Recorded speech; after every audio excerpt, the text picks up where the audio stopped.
おはようございます。今日はですね、2022年4月30日土曜日です。場所はですね、湘南の海岸に来ています。ちょっとね、北風が強いんで、厳しいかもしれませんけども、渚の黒鯛チャレンジ、なんとか1枚あげたいと思います。それでは今日も張り切って参りましょう。はい、海の感じはこんな感じです。ちょっと風がねきついんでね、厳しいかもしれませんが、なんとか1枚あげたいと思います。それではよろしくお願いします。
20センチぐらいかな。ちょっと久しぶりだ。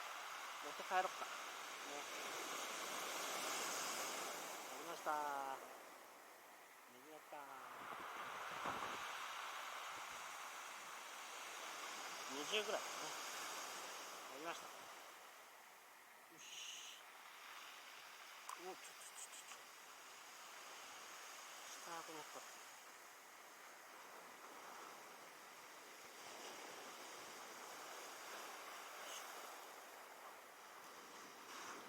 来ました。持って帰ります。よいしょ。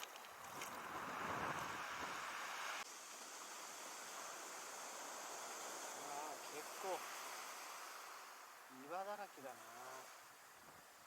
これダメだよ。ちょっと渚釣りには向いてないね。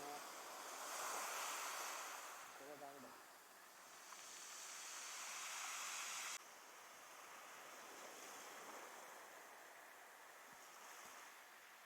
厳しいね。厳しい。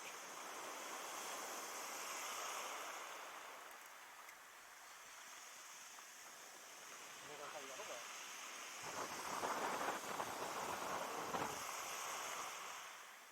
んな感じですね。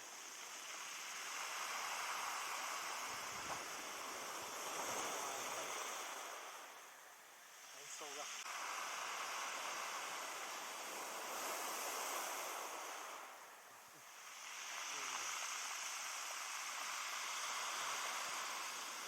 水だったんだ。飲んでる。飲んじゃってるよ。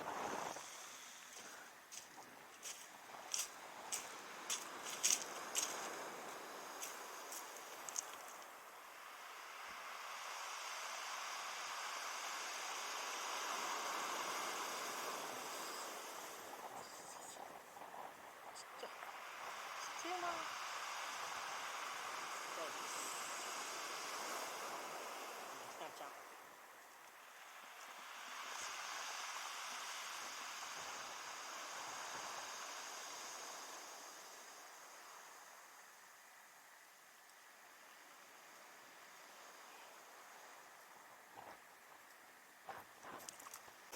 あれバレた。回転。こいつはちっちゃいな。こいつはリリスだ。